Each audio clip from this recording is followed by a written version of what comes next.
So yun guys, sa mga request po natin ngayong December 29 guys, ito yung latest update natin para kay Vivo. Sa mga nagre-request po guys, ito iisa-isahin po natin yung kanilang mga prices ngayon. Yan guys, ito yung kanilang mga entry level o yung mga naghahanap ng budget. At syempre guys, good news to kasi si Y17S is naka-markdown. Yan. Then yung Vivo Y36 guys, meron din sila dito, naka-markdown din po yung isang variant nya, yung LTE. At syempre ito po for V29 series, meron po sa V29e 5G, meron din pong markdown. Check po natin yan. At ito po yung mga prices update natin guys. So yun guys, umpisahan na natin ang ating update. So yan guys, abot pa po sa mga nagpaplano pa lang bumili, especially guys, ito papasok na rin yung mga graduation, malapit na. Paglipat po ng taon, kailangan na uli natin mga pangregalo at syempre personal phone. So ayan, ito na po yung update natin guys. Unahin na po natin yung kanilang mga entry level. Ito guys, para sa kanilang entry level Vivo Y02T guys. Dito kay Vivo Y02 series, meron silang dalawang variants. Ito guys, para po dun sa kay ito Y02A, 3GB RAM, 32GB po ang internal storage, 3,999. Ito guys, dating ano to, 4,999. Naka-discount po tayo ng 1,000. Good news po yan. Then ito guys, mas malaki internal storage ito. Y02T naman to, 4GB RAM, 64GB internal storage. Dating 5,999, ngayon po ay 4,399. Check po natin yung kanyang design. Yan, ito po yung design niya.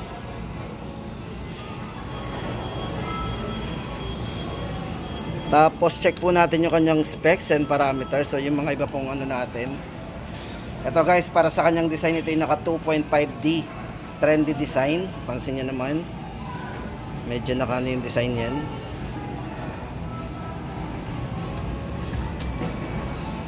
Then meron na rin po itong 5,000 mAh large battery.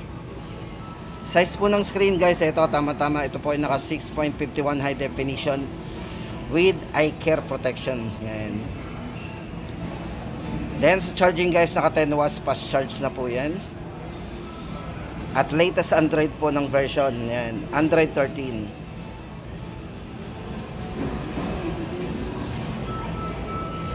Okay na rin to guys, sa mga naghahanap ng budget, tama-tama na to. Oh, di ba? May dalawa tayong pagpipilian. Kung gusto natin ng mga pang personal lang, 3,999. Hindi naman natin kailangan na mag-download ng marami, okay na yan. Pero maganda naman dyan, expandable po yan. Then guys, eto, good news din to kay Vivo Y17S. Eto guys, kabago-bago pa lang nito, pero ito naka-markdown agad. Tama-tama po yan sa mga naghahanap ng mga promos. Ito guys, dating 6,999, naka-promo po agad, less 1,000, 5,999. So bago lang po ito eh. Yan, si Vivo Y17S. Pero good news kasi naka-markdown. Then check po natin yung live unit. Yan, ito po yung live unit. Bali ito guys, ito yung may extended RAM din. Ito bali 4GB, 4GB plus 4GB. So magiging 8 po ang RAM niyan. Then naka 128 na po ang kanyang internal storage sa presyong 5,999. So lumalaban na rin po yung kanilang entry level pagdating sa internal storage. At syempre guys, yung design, napakaganda rin yung design nito. Check po natin yung kanyang specs and parameters. Silipin po natin. Yan dito guys, para sa kanyang internal storage, ito 128 na. Then sa camera, check po natin yung kanyang highlights. Sa camera, 50 megapixel na. So entry level na merong 50 megapixel.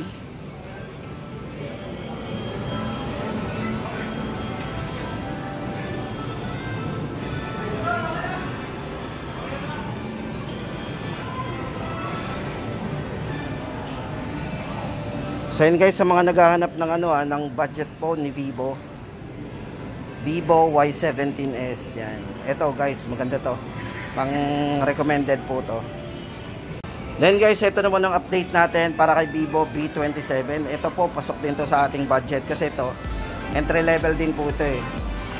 Yan, unahin na po natin ang presyo, 8,999. Then, naka MediaTek gaming processor na po yan. Ultra game mode, multi-turbo 5.5. Yes, ma'am. Then, sa battery guys, may 5,000 mAh all-day battery. At ito po, extended RAM yan. Bali, magiging 12 po ang RAM yan. 128 naman po ang internal storage. Then, expandable up to 1 TB. Then, sa charging guys, ito naka 44 watts fast charging na din. Then, maganda dito is naka nighttime charging protection. So, safe po yung charging natin kahit may iwan natin yan. Then, IP54 na din, dust and water resistant. So, yun guys, ang update natin dito kay Vivo Y27. Yan. Check muna natin yung design. Yan.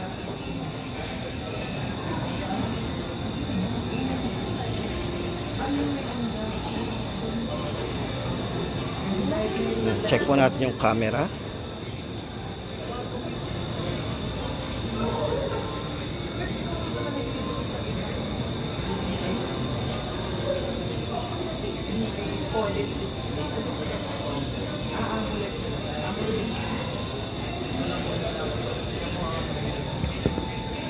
So yun guys, ang update natin dito kay Vivo Y27, 8,999. Guys, pasok na pasok po yan sa entry level din. Then guys, lipat tayo. Ito guys, for Vivo Y36. Ito guys, may dalawang variants tayo pagpipilian dito. Kung gusto po natin ng 4G, ito. Yung 4G po nito is naka-markdown. From 12,999 less 1,000, magiging 11,999 na lang po yan. Then kung 5G naman po, ang price po nito is 13,999.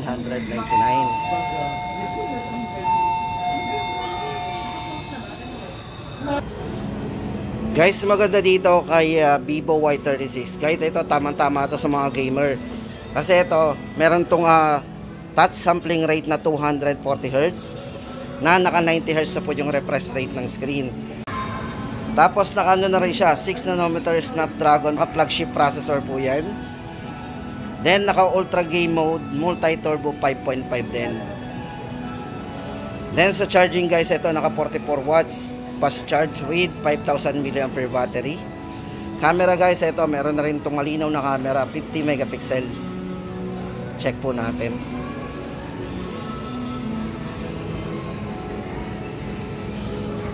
So sa mga mahilig mag-selfie, tama-tama sa inyo to.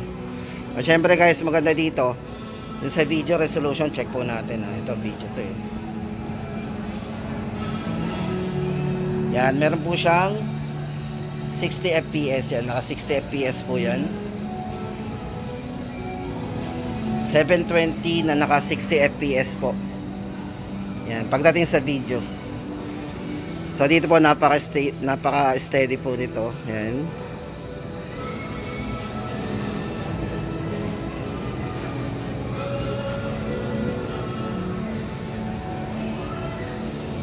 So yun guys, update natin dito Vivo Y36. Sa mga naghahanap po ng 5G nito, 13,999. At yung 4G po naka-sale, 11,999 na lang po ngayon.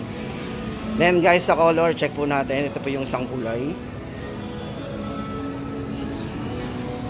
Ito po yung isa. Vivo Y36.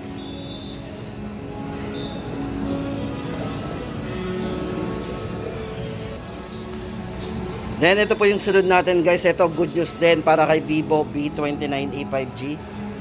Kasi guys, ito yung V29 series na naka 5G na tapos naka sale pa guys. Ito dating 18,999. Ngayon po is 17,999. Kung mahilig po kayo sa camera guys, ito tama-tama sa inyo to. Kasi ito naka Aura Portrait 2.0 upgraded with night algorithm po yan. 50 megapixel autofocus para sa mga mahilig mag selfie guys. Yung maramihan, tama-tama sa inyo to. Kasi ito naka cinematic vlog mode na rin. At para po sa kanyang refresh rate, ito naka 120Hz na po refresh rate nito. Yan. Tapos naka 64 megapixel naman po na naka optical image ultra sensing camera. As a chipset po, naka 6 nanometer Qualcomm Snapdragon 5G processor. Syempre, Android 13. Then sa internal po, 256 na rin at 12 GB RAM. Ito guys, ito bago lang to pagdating sa kanilang B29 series. Pero naka markdown. Good news po to. So yun guys, sa mga naghahanap ng mga naka-sale ngayon kay Vivo, ito. So check po natin by next year po yan, by 2024, kung yan po ibabalik sa original price or mag-i-stay po doon sa kanilang sale. So may babalikan po tayo. Pero syempre guys, yung mga abot pa hanggang 31, pumunta na po tayo sa store.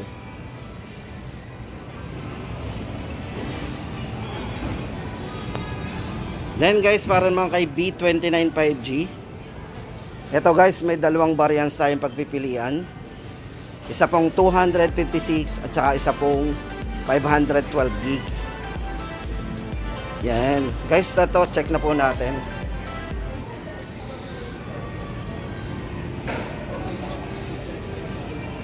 Ito guys, para sa 256 gig, ito po yung price niyan, 24,999. Yan. Bali ang RAM po nito, naka 12 gig RAM na po plus 256 gig ang ROM. Then para po sa 512 gig, 26,999. Then guys, ito maganda dito, tama-tama sa mga mahilig mag-selfie. Syempre gamer din, tama-tama ito sa inyo. Kasi yung kanilang top of the line, ito yung naka Aura Portrait 2.0 na din. Upgraded with night algorithm. 50 megapixel autofocus group selfie. Kasi meron siyang ultra wide din, may wide angle din to. Check nga natin.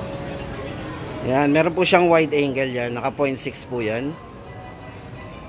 Pagdating sa photo, check po natin yung kanyang 0.6.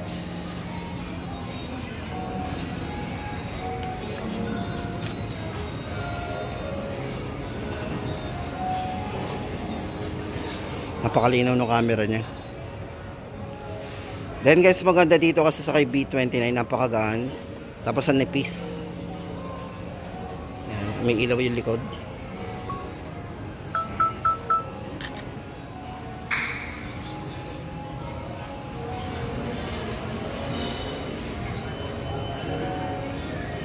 Check po natin yung video resolution.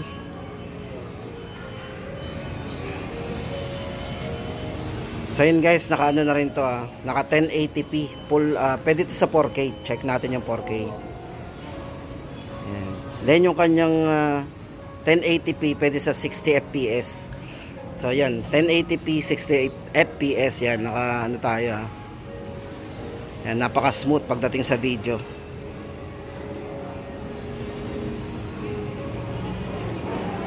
Nipis Then guys, ito refresh rate nito naka 120 Hz na rin, napaka smooth. At para po sa chipset guys, ito naka Qualcomm Snapdragon 778G 5G processor. Yan. Then guys, para sa update natin dito, Vivo B29 5G 24,999. Pero dadagdag lang po tayo ng 2,000.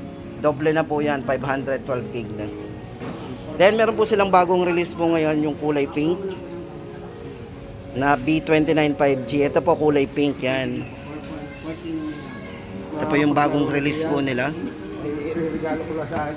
So ang price po nito is 26,999. Yan, price lang. 32 gig na kasi ito.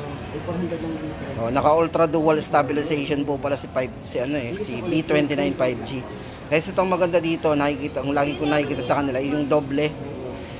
Yung nag-aano sa kanya, dual stabilization, optical image stabilization plus ano ba ito? Basta dalawang electronic image stabilization, yan.